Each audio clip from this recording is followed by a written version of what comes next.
Terpujilah Tuhan Allah kami. Dalam situasi perkara apapun, Engkau Tuhan selalu menolong dan menyertai kami. Walaupun kami berkali-kali melakukan pelanggaran, kami butuh Tuhan agar kami mengalami proses perubahannya Tuhan. Ketika kami jatuh, Engkau menopang tangan-Mu. Engkau berkali-kali menolong kami, sehingga hidup kami semakin berkenan di hadapan Tuhan. Maka pada hari ini, berkali-kali kami akan mendengarkan firman Tuhan. Firman Tuhan kami dengar berkali-kali. Biarlah itu membuat kami berubah Tuhan. Bukan hanya sekedar pendengar, tapi kami mau belajar untuk mempraktikannya dalam kehidupan kami sehari-hari. Sehingga firman Allah yang sering kami dengar berkali-kali itu mengubahkan segenap hidup kami. Sehingga kami menjadi mempelai Kristus.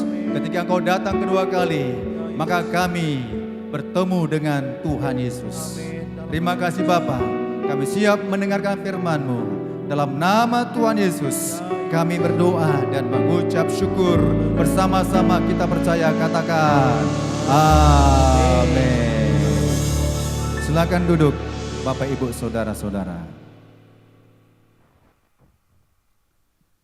Shalom, selamat pagi, Tuhan Yesus memberkati kita, salam damai sejahtera yang selalu menyertai kita hingga saat hari ini kita dapat kembali berkumpul di tempat ini untuk beribadah kepada Tuhan.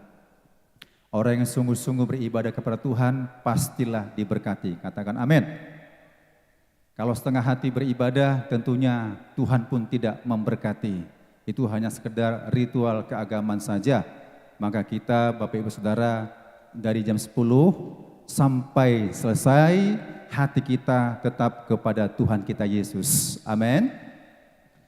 Bapak Ibu Saudara-saudara, saya akan menyampaikan firman Tuhan. Firman Tuhan yang akan sampaikan adalah berkaitan tentang eskatologi. Memang khotbah eskatologi sulit untuk dipahami dan sulit untuk dimengerti.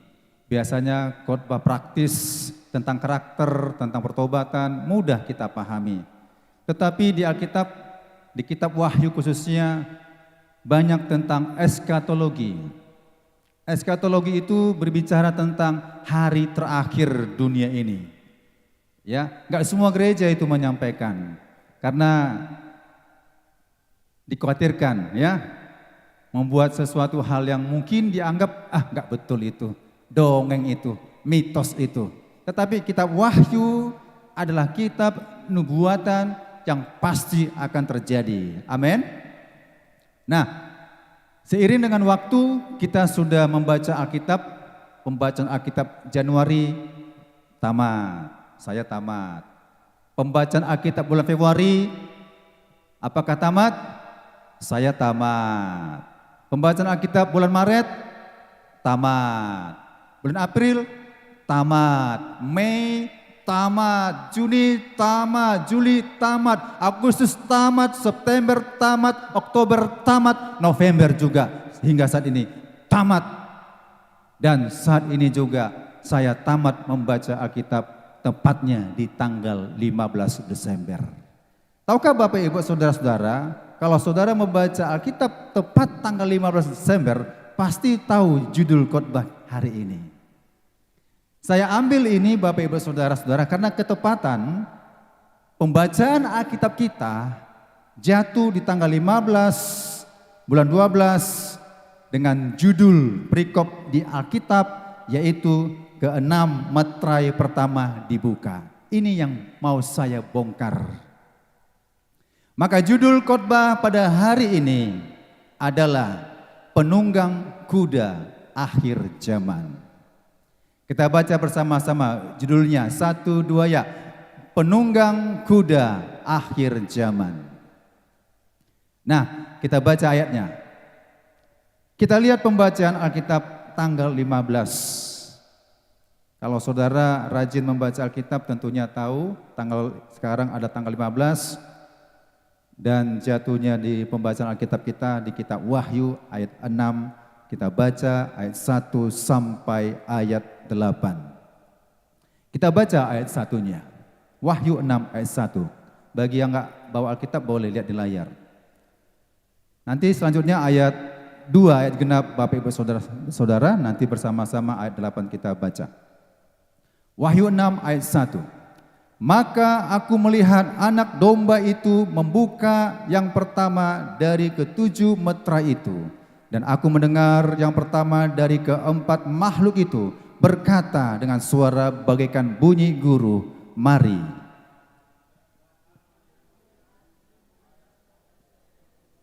Ya.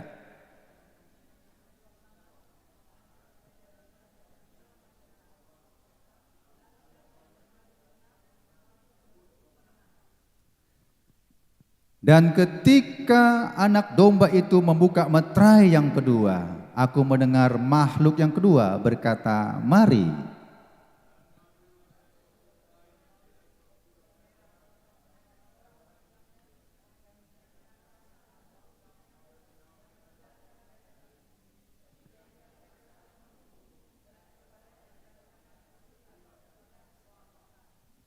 Ayat 5. Dan ketika anak domba itu membuka meterai yang ketiga, aku mendengar makhluk yang ketiga berkata, mari. Dan aku melihat sesungguhnya ada seekor kuda hitam dan orang yang menungganginya memegang sebuah timbangan di tangannya.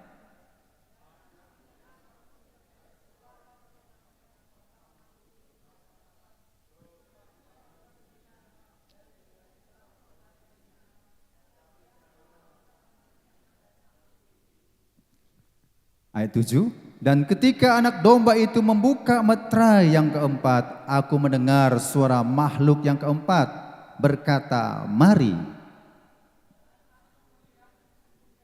Ada seekor kuda hijau kuning dan orang yang menunggangnya bernama Maut dan kerajaan Maut mengikutinya, dan kepada mereka diberikan kuasa atas seperempat dari bumi untuk membunuh dengan pedang dan dengan kelaparan dan sampar dan dengan binatang-binatang buas yang di bumi. Tentunya bagi kita yang awam ini tidaklah dimengerti apa itu kuda putih, apa itu kuda merah, apa itu kuda hitam, apa itu kuda hijau. Ya, Bapak Ibu Saudara, ini berkaitan tentang akhir zaman.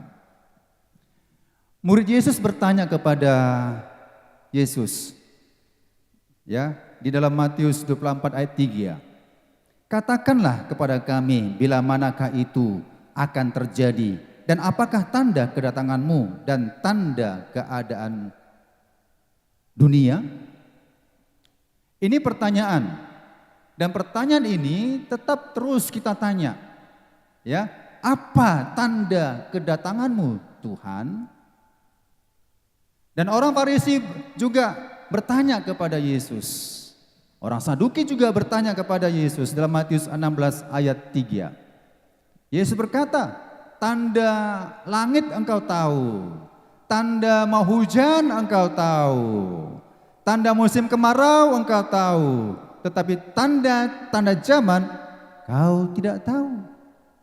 Bapak Ibu Saudara, jadi kita membaca situasi sekeliling kita ini menunjukkan tanda-tanda menjelang kedatangan Yesus.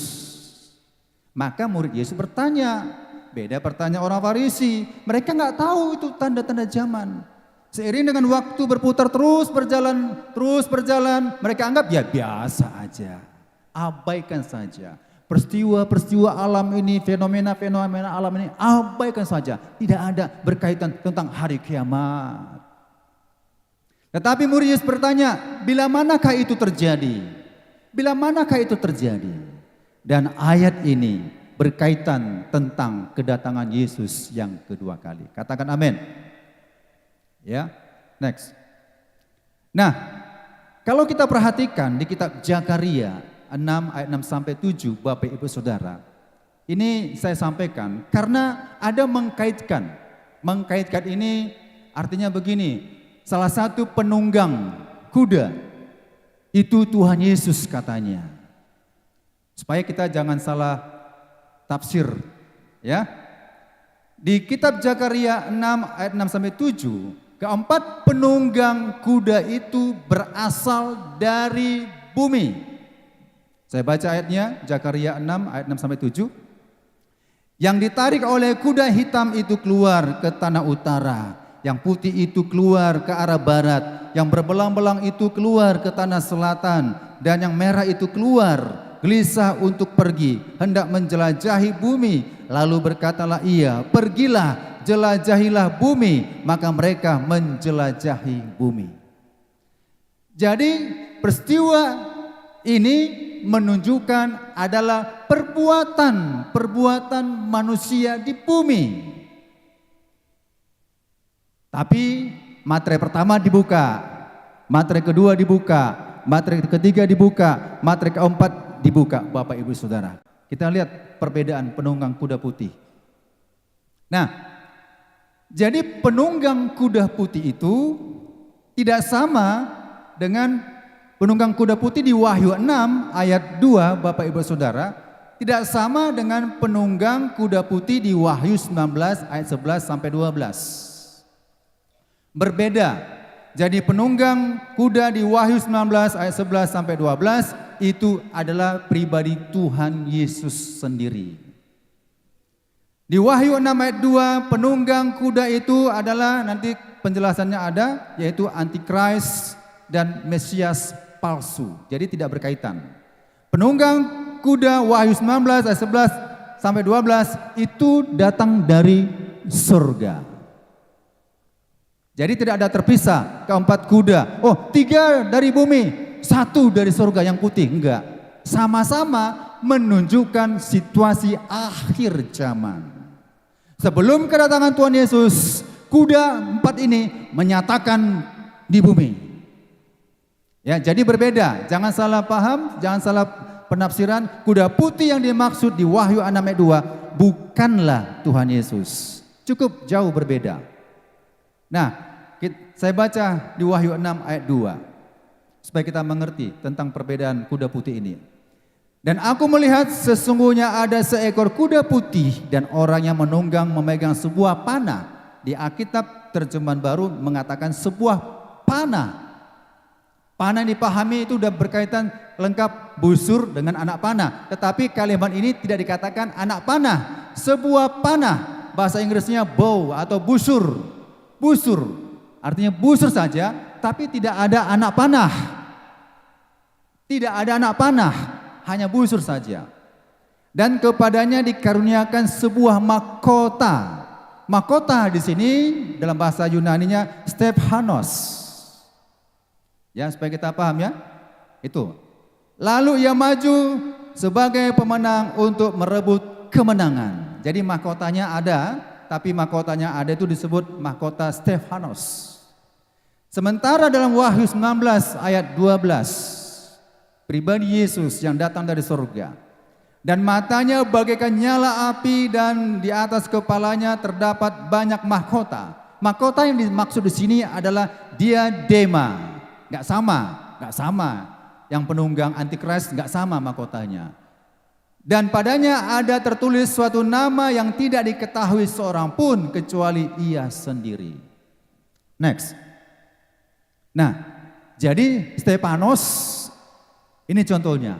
Mahkota pemenang atau mahkota penghargaan simbol kemenangan dalam peperangan. Itu mahkota peperangan. Saya berperang, saya menang, saya diberi mahkota. Itu disebut mahkota. Dalam bahasa Yunaninya Stephanos. Sementara diadema, Bapak Ibu Saudara, yaitu mahkota yang dikenakan oleh raja sebagai lambang kerajaan.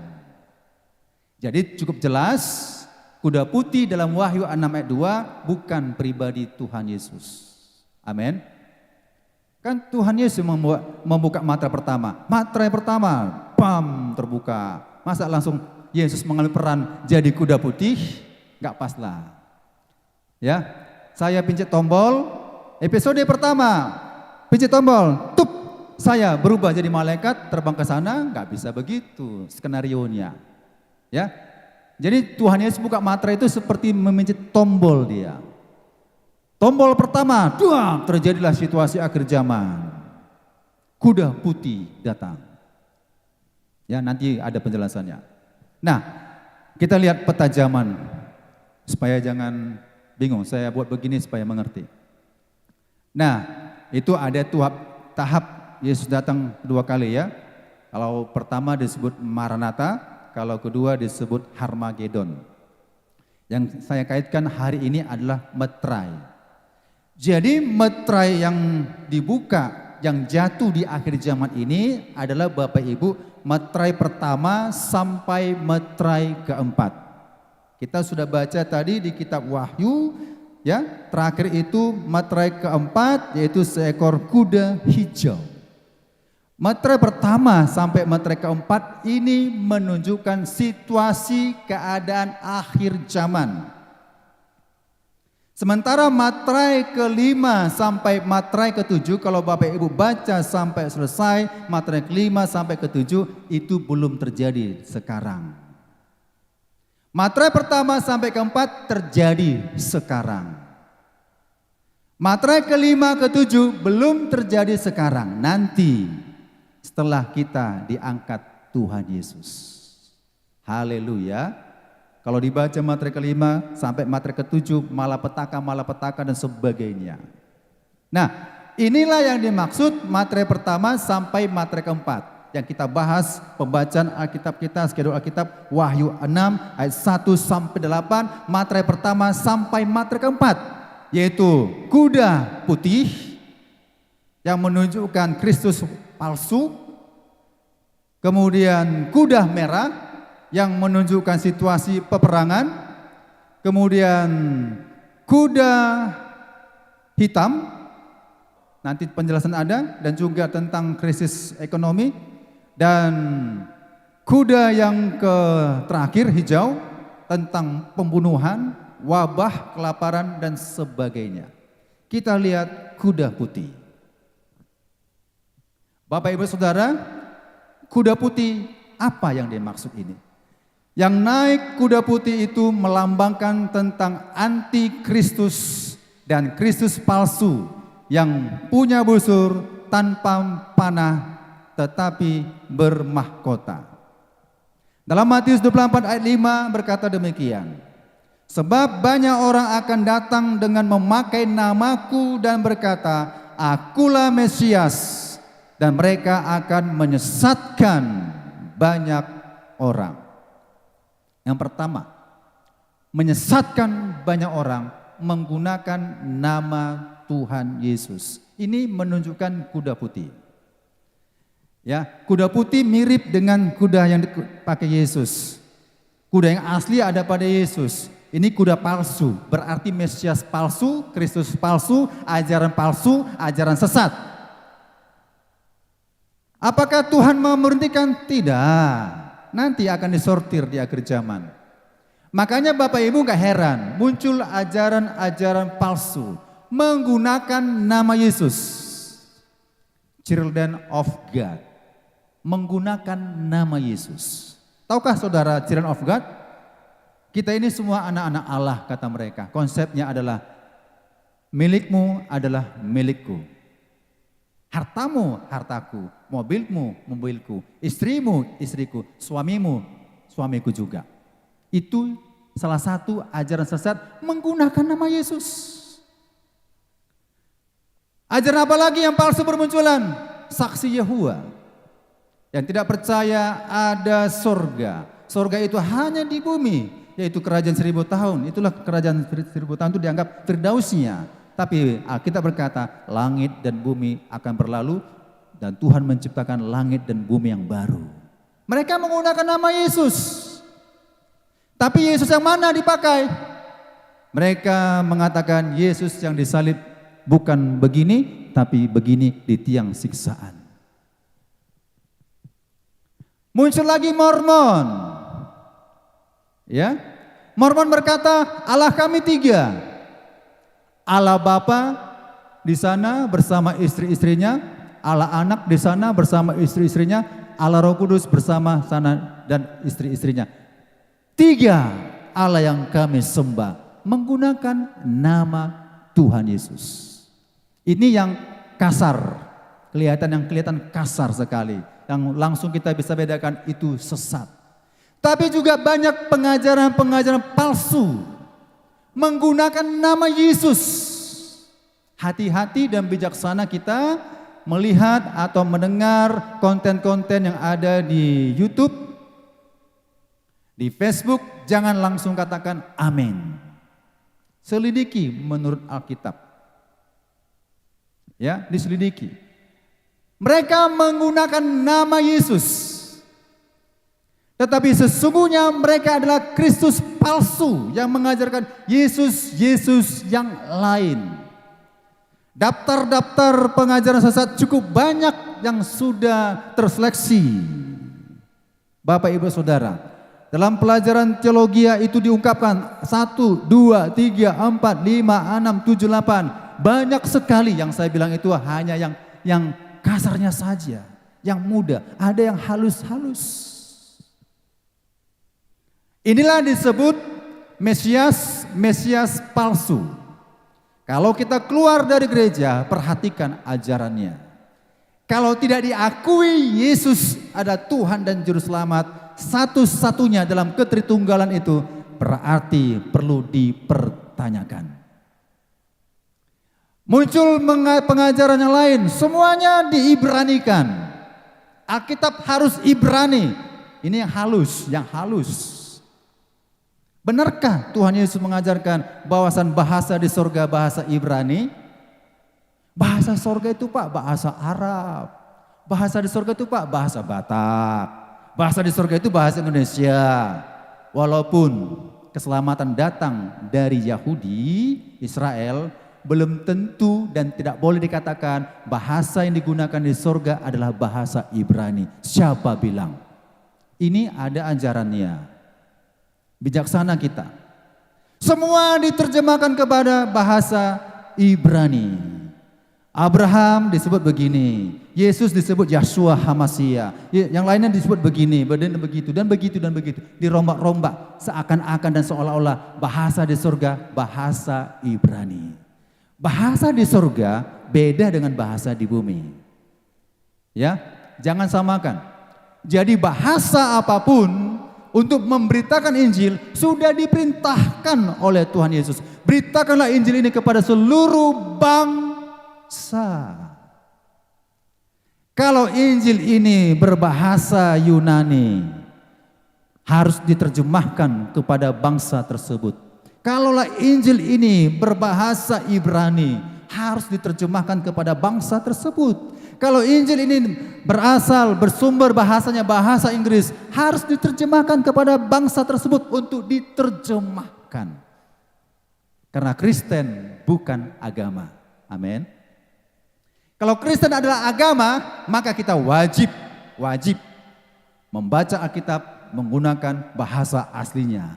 Perjanjian Lama bahasa Ibrani, Perjanjian Baru bahasa Yunani. Adakah diwajibkan? Tidak. Karena Kristen bukan agama.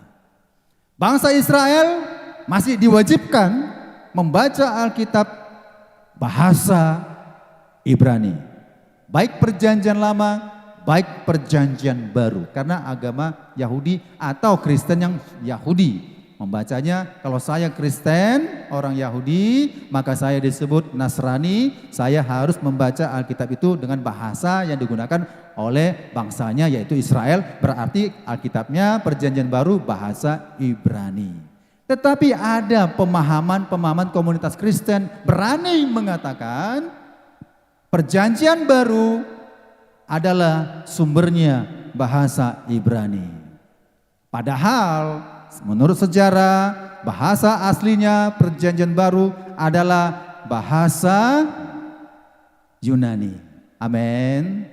Ya, saya sampaikan ini tegas, bahasa aslinya bahasa Yunani. Jadi begitu banyak ajaran-ajaran bermunculan. Jadi kalau ada aneh-aneh Bapak Ibu Saudara perlu diperiksa. Menggunakan nama Yesus. Dan kuda putih itu juga disebut dalam 1 Yohanes 2 ayat 18 berkata, anak-anakku waktu ini adalah waktu yang terakhir. Dan seperti yang telah kamu dengar, seorang antikris, satu, akan datang. Sekarang telah bangkit banyak antikristus. Itulah tandanya bahwa waktu ini benar-benar adalah waktu yang terakhir. Seorang antikris akan datang nanti setelah kita diangkat dulu. Haleluya. Seorang antikris akan datang. Tapi ada pengajaran yang mengatakan sekarang zaman antikris. Betul atau benar? Menurut Matrai tidak betul. Itu akan terjadi di Matrai selanjutnya. Ke-5, ke-6, dan ke-7. Sekarang bukan zaman antikris. Tapi begitu banyak antikris yang ada di dunia ini. Apakah definisi antikristus? Orang-orang yang menolak ketuhanan Yesus. Orang-orang yang menentang pribadi Yesus. Itulah disebut antikristus. Namanya anti. Kalau saya nggak suka dengan Pak Simanungkalit, maka saya disebut anti Simanungkalit. Anti. Kalau saudara mungkin orang lain atau siapa saja pun nggak suka dengan siapapun, maka itu disebut anti. Jadi antikris akan bermunculan dan begitu banyak di era zaman sekarang. Apa itu Yesus? Kok gondrong rambutnya? Ya kan? Kok Yesus disalib begitu? Kok Tuhanmu disalib? Didebat-debatkan, itu orang-orang yang anti dengan Kristus. Dia itu bukan Tuhan, dia itu manusia. Dibuatlah konsep-konsep tentang Kristologi, tentang Yesus. Itu anti. Dan akan muncul seorang antikris. Di sini kita nggak kena di zaman itu, maksud saya. Seorang antikris sesungguhnya mereka berasal daripada kita. Bukan agama lain, bukan keyakinan lain, tetapi berasal dari antara kita. Dia orang cerdas, dia orang pintar, tahu politik, tahu sistem perekonomian dunia, tahu teknologi, tahu sistem peperangan. Dia akan muncul dan kita belum tahu siapakah dia. Kalau belum tahu berarti belum zaman antikristus. Tapi sudah ada yang menyebut Tuhan Yesus. Tetapi ajarannya mengatakan sekarang zaman antikristus. Saya bertanya dengan orang tersebut. Walaupun tidak langsung. Apa tandanya kalau sekarang disebut zaman antikristus? Padahal di kitab Wahyu 13 ayat 16 sampai 18. Tanda pada zaman antikristus adalah Anam. Diberi cap di tangan kanan dan di dahi. Kalau begitu apa tandanya? Kalau itu ajarannya mengaku ajaran dari Kristus, apa tandanya? Apakah mereka jawab? Juz pertama Pak, juz kedua, juz ketiga. Tahu artinya kan? Tahu kan? Vaksin pertama, vaksin kedua, vaksin ketiga. Gak nyambung loh. Dari mana? Kalau ada orang keyakinan itu merupakan tanda zaman antikris, ini ajaran palsu. Mana ada dikatakan di sini diberi tanda atau di sini diberi tanda vaksin. Di sini ada Pak Dokter ya. Apakah di mana? Di sini tanda suntik, di sini tanda suntik, di sinikah, di sinikah? Tidak, di sini. Jangan tambah-tambahi. Di sini dan di sini. Gak mungkin divaksin di sini kan? Nah, dan gak mungkin divaksin sini. Jangan dikaitkan. Ini sudah banyak komunitasnya, sudah banyak di kota Medan yang mengatakan sekarang zaman antikristus. Tandanya digunakan adalah vaksinasi, diberi sertifikat, tidak boleh belanja dan tidak boleh beli. Dikait-kaitkan kan. Gak boleh nanti berangkat ke Jakarta kalau nggak ada itu. Sekarang udah boleh nggak tanpa itu? Boleh kan? Lemah pengajarannya. Pada zaman Antikris itu memang harus digunakan. Kebenaran kita harus tunjukkan. Tit. Gak bisa lepas. Belanja, tunjukkan. Tit. Mau periksa ke dokter, tunjukkan. Tit. Gak bisa lepas. Kalaulah sertifikat begini-beginian, bisa lepas, bisa hilang. Pak, tapi itu kan ada nomor kode-kodenya. Ya jelaslah ada nomor kodenya. Bapak Ibu punya KTP? Punya ya? Nomor identitas saya, KTP saya. 1, 2, 7, 1, 1, 2, 1, 2, 1, 2, 7, 3. 3, itu kode saya. Apakah saya Antikris? Tidak. Kita punya kode semua. Jangan kaitkan kode dimasukkan ke Alkitab. Inilah akhir zaman itu yang disebut antikristus sesat. Mungkin di antara kita sudah suka melike-likekan komen itu ya. Saya lihat di Facebook, like, ting. Udah itu jelas pengajar tak benar, di like, komenkan. Amin. Udah abaikan itu. Ada hamba-hamba mengaku dari hamba Tuhan begitu, nggak perlu saudara like, komen dan komentar di situ. Kalau dikomentarkan situ ada menentang ajarannya. Saya komen begitu, saya tentang ajarannya. Perjamuan kudus dibilang lagi, macam lah. Saya nggak usah panjang cerita. Sampai berkaitan dengan perjamuan kudus, ya. Nah, itu sudah ada komunitasnya.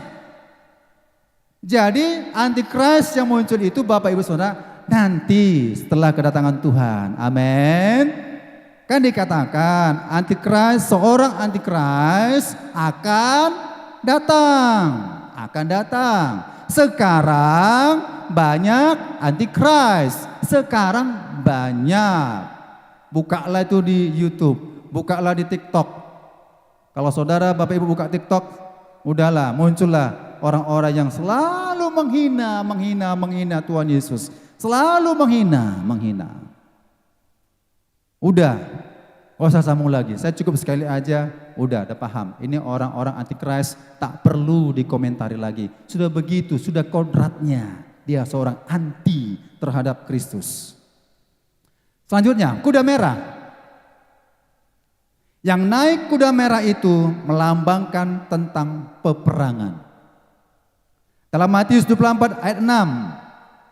Kamu akan mendengar deru perang atau kabar-kabar tentang perang. Namun berwas-waslah, jangan kamu gelisah, sebab semuanya itu harus terjadi. Apa Bapak Ibu? Harus terjadi. Tetapi itu belum kesudahannya. Dalam Lukas 21 ayat 10, ia berkata kepada mereka, bangsa akan bangkit melawan bangsa dan kerajaan melawan kerajaan. Ini kuda merah. Sudah terjadi atau belum? Sudah. Perang pertama, dunia pertama, perang dunia kedua. Sekarang juga. Bapak Ibu Saudara-saudara, membaca situasi akhir zaman, lihat Timur Tengah. Itu tanda. Kalau terjadinya di Papua peperangan, itu bukan tanda. Gam-gam perang Indonesia bukan. Tapi tanda yang paling identik di Alkitab adalah menunjukkan situasi Timur Tengah. Kenapa? Ada umat pilihan di situ, bangsa yang terpilih. Siapakah bangsa terpilih? Kata Alkitab, Israel. Israel bangsa terpilih. Itu sudah dikatakan Tuhan langsung. Gak bisa kita bantah. Kalau saya katakan Siapudin anak kesayangan, jangan cemburu Siabangan, jangan cemburu si adiknya lagi. Ini anak kesayangan, kan begitu kan? Begitulah Israel. Israel umat pilihan Allah, sudah ditetapkan dalam perjanjian lama. Selama-lamanya menjadi umatku, hai bangsa Israel. Yang awal katanya Yakub. Maka Tuhan menggantikan nama Yakub. Yakub nama dari manusia, ya, yang diberikan oleh ayahnya. Siapa ayahnya? Ishak, diberi nama Yakub. Diubah Tuhan. Yakub, diambil label Yakub. Yakub, aku beri kau nama Israel. Siapakah yang memberikan nama itu? Tuhan Allah itu sendiri. Bukan manusia, bukan pemerintah, bukan saya. Allah itu sendiri memberikan nama Israel. Jadi tanda-tanda akhir zaman selanjutnya, lihat situasi Timur Tengah karena ada bangsa terpilih di situ. Israel selalu ditentang. Saya bukan pro tentang suatu bangsa, tapi saya pro Alkitab. Amin. Orang bilang, berarti Bapak pro Israel? Tidak.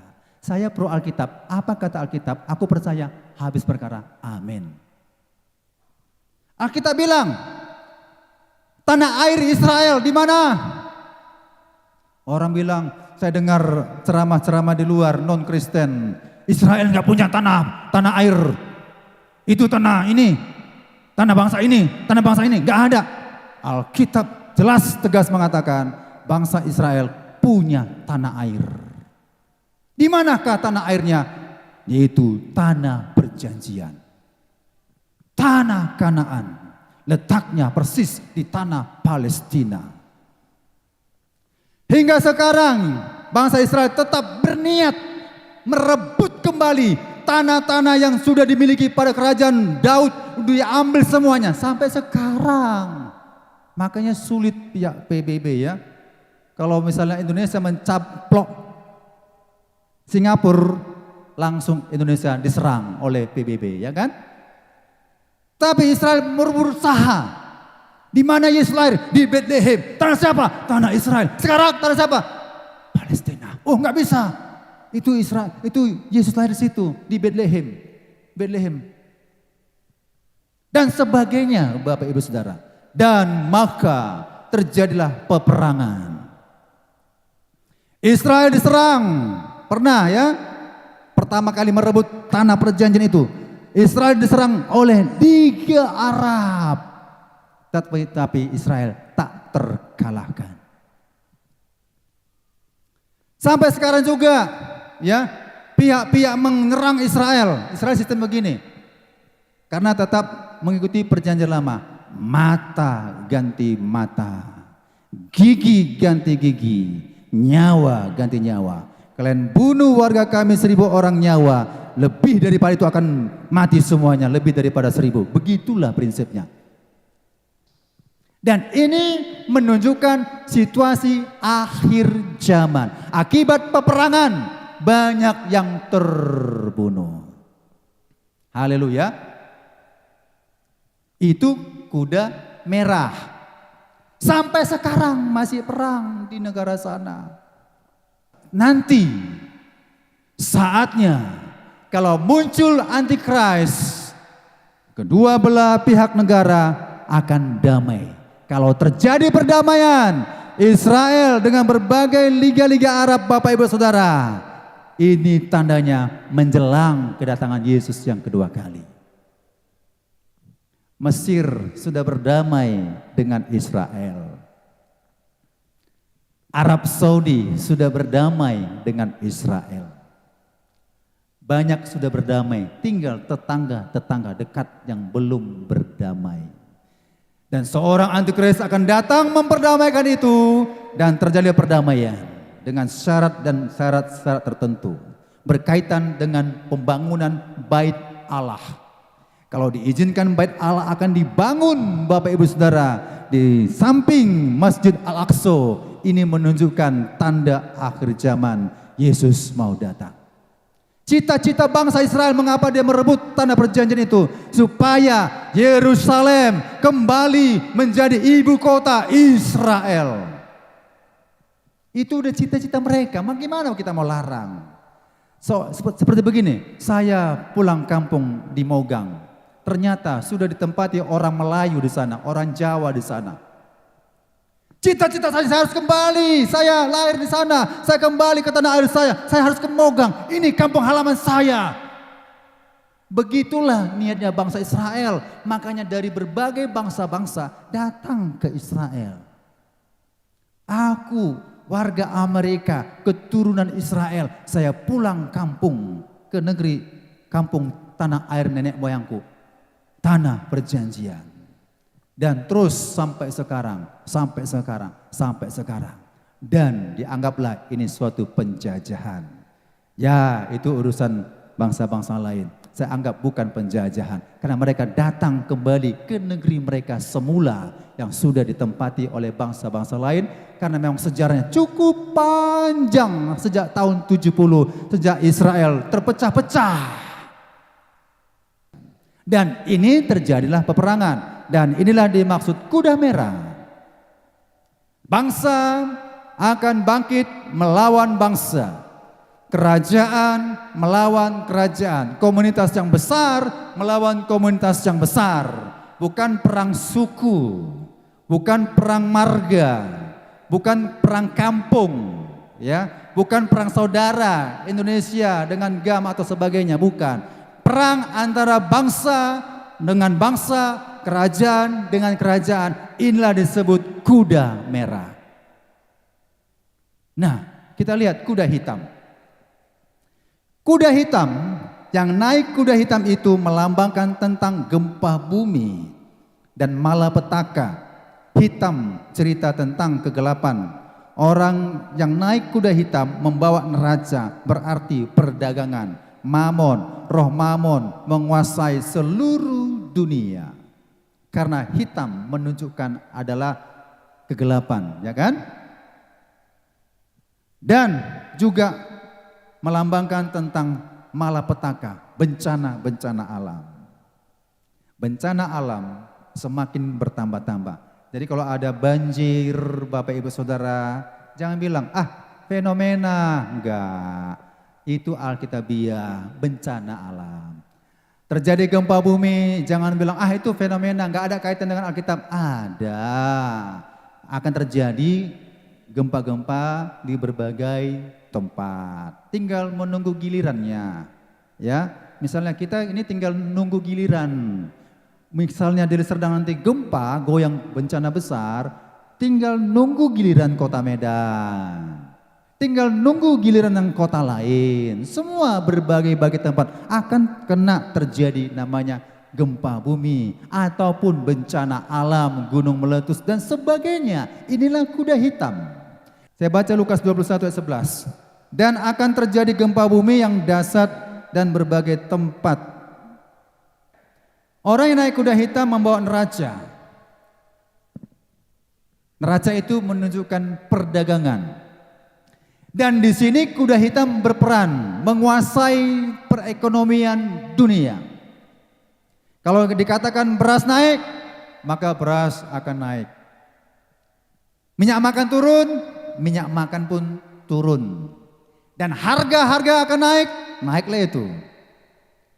Dan inilah menunjukkan kuda hitam dan kuda hijau. Yang naik kuda hijau itu melambangkan tentang pembunuhan, kelaparan dan wabah penyakit. Lukas 21 ayat 11 berkata, akan ada penyakit sampar dan kelaparan. Dan akan terjadi juga hal-hal yang mengejutkan dan tanda-tanda yang dahsyat dari langit. Jadi ini kuda hijau melambangkan tentang pembunuhan, kelaparan dan wabah penyakit. Akibat perang terjadi kelaparan, bantuan-bantuan tidak sampai kepada orang-orang Palestina terkhususnya. Akibat perang, ya, karena diblokir, nggak boleh masuk oleh bangsa Israel, maka kelaparan pun banyak terjadi di sana. Dan juga terjadi pembunuhan. Pembunuhan dimaksud bukan bangsa melawan bangsa, saudara melawan saudara, anak bunuh ayah, ayah bunuh anak, suami bunuh istri, istri bunuh suami. Sudah adakah? Sudah, ya? Saya nonton televisi, ya bisa juga si istri bunuh suaminya. Dengan cara apa? Pembunuh bayaran. Aborsi juga terjadi, Bapak Ibu Saudara. Inilah menunjukkan kuda hijau, maut dan wabah penyakit. Wabah penyakit. Jadi di sini dikaitkan tentang wabah penyakit itu. Karena kuda hijau menjelang kedatangan Yesus. Posisinya menjelang kedatangan Yesus. Kuda putih, kuda merah, kuda apa lagi? Hitam, kuda hijau. Wabah penyakit ini muncul.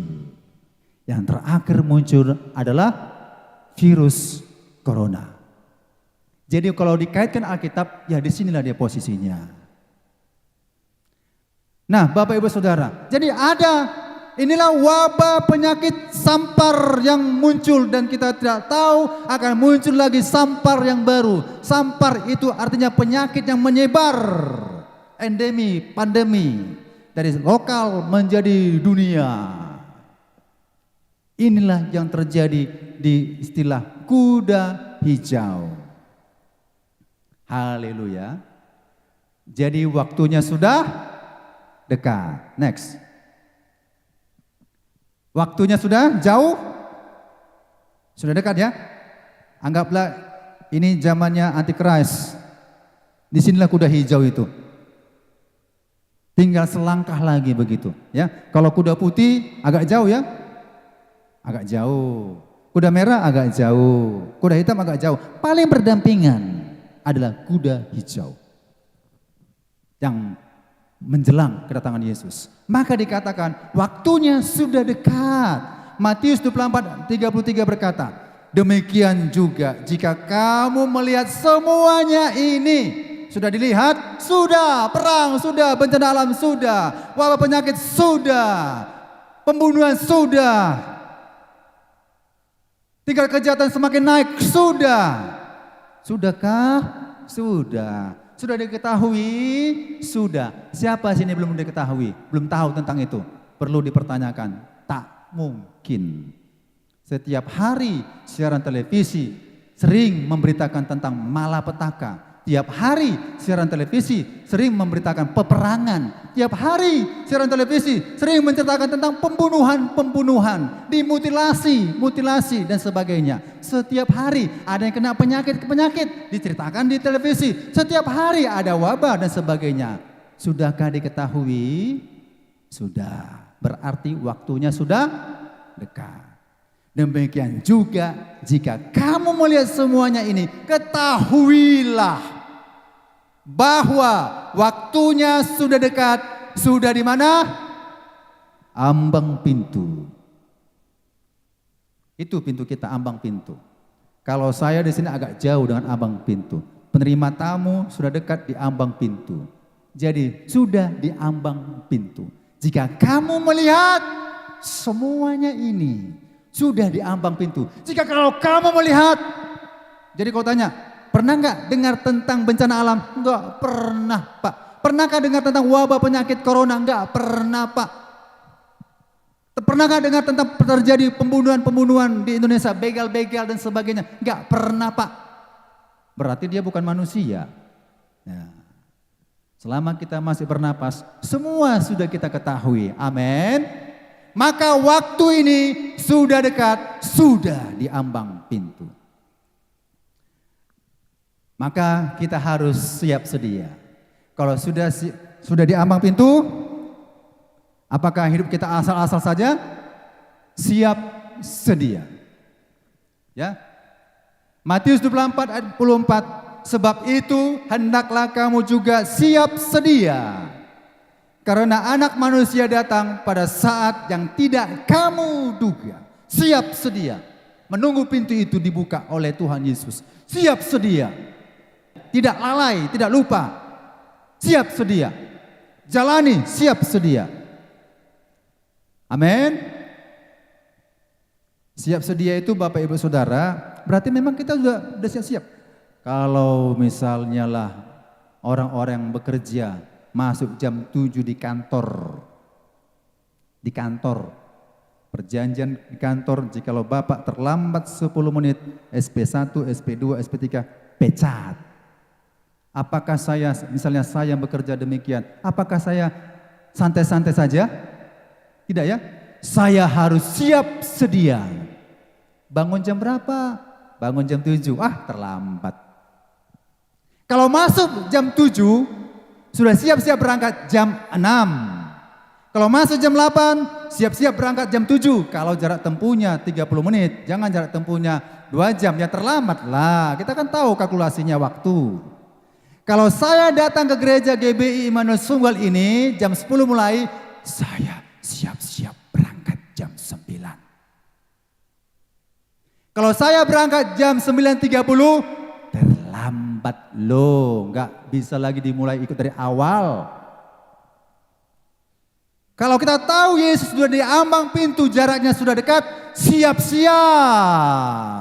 Jangan menunggu 5 jam, 10 jam. Seandainya jarak tempuhnya tinggal 30 menit, siap-siap 30 menit sebelum sampai di sana. Seandainya Yesus datang jam 7 pagi, kita siap-siap jam 6. Berkemas-kemas. Amin. Sudah mandi, sudah pakai parfum wangi. Ya kan? Sudah mempersiapkan berkas-berkas yang perlu kita akan bawa. Itulah yang dimaksud siap sedia. Kalau santai-santai, maaf, Tuhan akan meninggalkan kita. Karena ini istilah di ambang pintu. Sudah tahu jaraknya kita di ambang pintu. Berarti kita harus siap-siap. Jangan terlambat dan selalu terlambat. Tiap minggu terlambat, kapan lagi Bapak Ibu Saudara? Disinilah kita latihan di bumi. Latihan itu bukan di sorga. Latihlah beribadah itu di bumi. Kalau terlambat datang ke gereja saja Bapak Ibu Saudara, itu namanya tidak siap sedia. Bagaimana mungkin akan diangkat oleh Tuhan Yesus? Hal perkara kecil saja engkau tidak setia. Kecil lah ini, kalau kita nggak terlambat kan, bagi saya kecil lah, masa bisa terlambat? Saya harus berangkat siap sedia, komitmen jam 9 pagi dari Marelan, saya berangkat. Kalau sudah lewat 5 menit, saya gemetar. Lewat 10 menit berangkat, udah duk-duk, nggak terasa. Itu namanya merasa. Ada orang santai-santai tidak merasa. Nah, kemudian berjaga-jaga. Matius 25 ayat 4 berkata, sedangkan gadis-gadis yang bijaksana itu membawa pelitanya dan juga minyak dalam buli-buli mereka. Saya baca untuk selanjutnya, keterbatasan waktu. Lukas 21 ayat 36. Berjaga-jagalah senantiasa sambil berdoa, supaya kamu beroleh kekuatan untuk luput dari semua yang akan terjadi itu, dan supaya kamu tahan berdiri di hadapan Anak Manusia. Mempelai yang bijaksana, gadis bijaksana mempersiapkan minyak agar apinya hidup. Ini menunjukkan berjaga-jaga. Ya, kalau taunya minyak pelita mau mati karena kurang minyak, otomatis kita pun harus isi kembali. Dalam kemah suci itu pelita emas, itu minyaknya minyak zaitun. Minyak zaitun yang ditumbuk dan dituangkan di situ, apinya nggak boleh padam. Jadi gadis bijaksana untuk menyongsong kedatangan Tuhan Yesus, berjaga-jaga apinya jangan padam dengan minyak. Apakah minyak itu harus kita isi? Dengan apa kita isi minyak kita?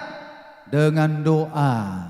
Dengan apa lagi kita isi? Dengan pembacaan firman Tuhan. Dengan apa lagi? Dengan pelayanan dan sebagainya. Banyak yang berkaitan dengan perkara rohani untuk memuliakan nama Yesus. Itu minyak bagi kita. Sehingga biarlah rohmu menyala-nyala dan layanilah Tuhan. Inilah berjaga-jaga. Seandainya saya contohnya ada perlombaan hari Minggu ini, saya sudah siap berjaga-jaga. Kenapa? Sudah latihan.